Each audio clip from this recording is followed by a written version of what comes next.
पद्मा, तुम्हें divorce paper पर sign करने में क्या प्रॉब्लम है? पद्मा। सूर्या, तुम जाकर खेलो। डिवोर्स का रीजन क्या है विवेक? बहुत है, जैसे तुम, सूर्या और ये परिवार वगैरह। ये सब मेरे सपनों में रुकावट बनते जा रहे हैं Padma. I am not able to handle this. हमने ऐसा किया क्या है जो तुम नाराज हो? खैर मेरी बात छोड़ो, पर इसमें सूर्या का क्या कसूर? वो तुम ही थे ना जिसने शादी के लिए जिद की थी। कितनी बार कहा था, एक बार सोच लो। शादी का मतलब सिर्फ एक साथ रहना नहीं होता, और उन दोनों में प्यार होता है, विश्वास होता है। यही कहा था ना तुमने? विवेक कुछ बोलो। Don't shout. तब मैं तुम्हें पसंद करता था, उस समय सही लगा, और अब नहीं। बस डिवोर्स के कागजों पर साइन कर दो। मैं नहीं करूंगी। इस समय सूर्या को पिता की जरूरत है। मुझे ऐसा नहीं लगता। पर उसके भविष्य का क्या होगा? क्या भविष्य?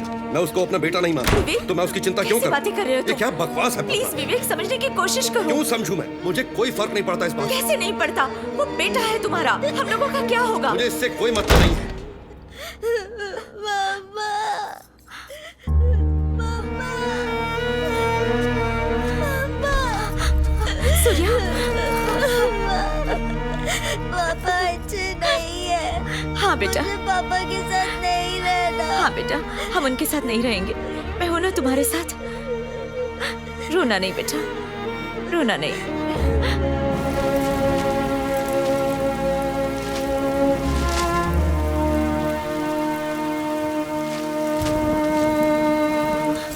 अरे अरे, तुम भीग क्यों रहे हो? अंदर आ जाओ। तुम्हें पापा की याद आती है? इन सब बातों का क्या मतलब? तुम अंदर आओ। बताइए ना माँ। कभी कभी काश मुझे ही छोड़ देती, कम से कम आज खुश तो रहती। बकवास छोड़ो, नहीं तो मारूंगी। हाँ, सच कहूं, मैं तो चाहती हूँ कि तुम फिर बच्चे बन जाओ और तुम्हें गोद में उठा लूं, फिर पुराने दिन लौट आए।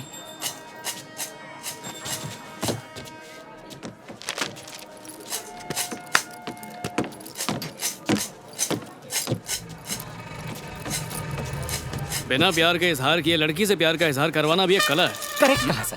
ये जो आप करते हैं ना, ये कला आपको जन्म से मिली है। तुम वो... मेरा नाम जेमिनी नटराजन है, मैं एक सॉफ्टवेयर इंजीनियर। नहीं, लगता है मैं तुमसे पहले मिल चुका हूँ। ये चेहरा तो हो ही नहीं मुझे सकता पसंद नहीं कोई सर। कंधे पे मेरे हाथ रखे। हाथ? ओह सॉरी, बैठिए ना। हेलो, आपने अपना नंबर तो बता दिया, पर अपना नाम नहीं बताया। वैशाली चेरुकुरी। कितनी बार यही सवाल पूछोगे मुझसे?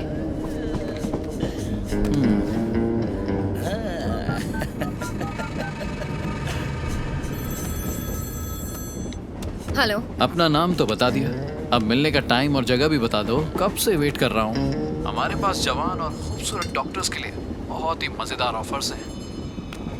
आप हमें कभी भी कॉल कर सकती हैं। हाय।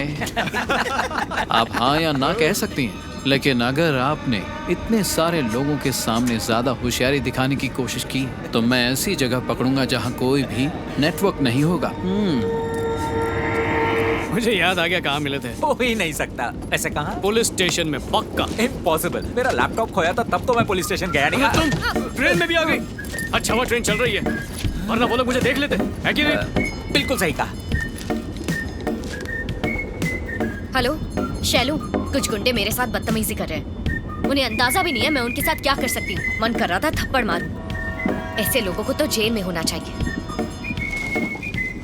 क्या लगता है, हीरोगिरी दिखा के इस लड़की को गुंडों से बचा सकते हो? हाँ। चांस ही नहीं है।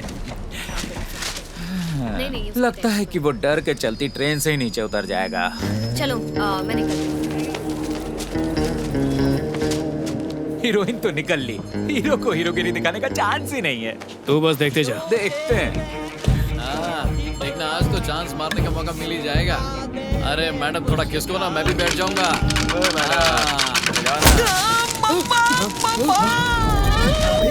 इतनी जोर से मार दिया इसने। चांस ही नहीं है। पागल है क्या? कोई इतनी जोर से मारता है क्या? क्यों मार रहा है भाई?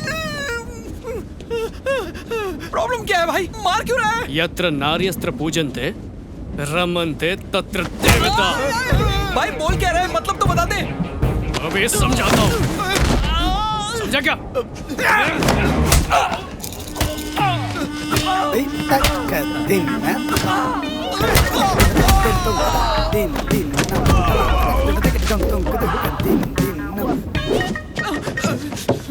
ए हट, अब भी बात समझ में आई या नहीं आई? नहीं भाई। तो देखो,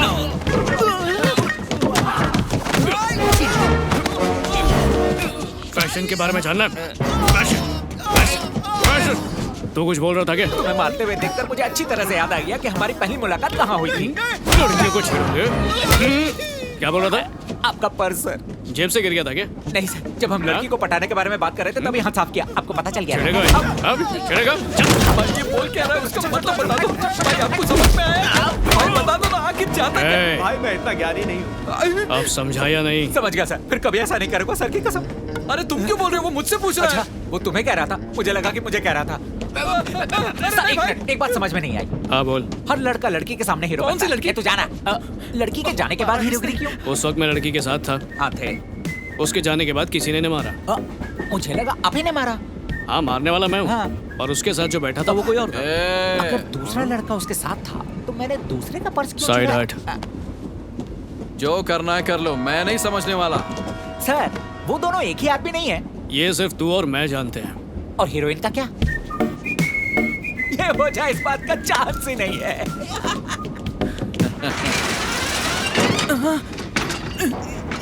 ये बंद क्यों नहीं हो रहा है?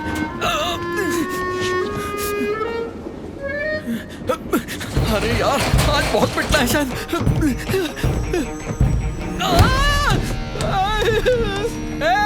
ये मुझे मारते वक्त क्या बोल रहा था, कोई बताएगा क्या? यत्र नारीस्तन पुंजते रमते तत्र देवताः, अर्थात जहाँ नारी का सम्मान होता है वहाँ भगवान का वास होता है। आप समझ में आया?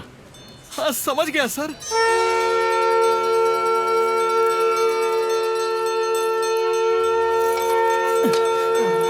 सिस्टर, सिस्टर, ये क्या हुआ? इतनी चोट कैसे लग गई? उसने इतना मारा कि मुझे पिछला जन्म याद आ गया, और उस जन्म में तुम मेरी छोटी बहन थी और मैंने तुम्हारी जबरदस्ती शादी करवाई थी, और उसकी सजा मुझे इस जन्म में आराम से। मिली। एक मिनट, ये राखी पकड़ो प्लीज। ये राखी बांधकर मुझे पापों से मुक्त कर दो। उसने तुम लोगों को इसलिए मारा क्योंकि तुमने मुझे परेशान किया। कौन है ये आदमी? तुम सच में उसे नहीं जानती? हाँ, सच में नहीं जानती। हाँ, एक बार मुझे किसी ने उसके बारे में बताया था, पर मैं उससे कभी नहीं मिली। प्रेम की अनुभूति क्या होती है, आज इस कथा के माध्यम से सुनिए। रुक्मिणी देवी श्री कृष्ण परमात्मा से कभी मिली नहीं थी, परंतु नारद मुनि की वाणी से श्री कृष्ण की स्तुति सुनकर एवं श्री कृष्ण परमात्मा के रूप और लीलाओं का वर्णन सुनकर रुक्मिणी देवी साक्षात श्री कृष्ण पर आकर्षित हो गईं और उनसे प्रेम करने लगी।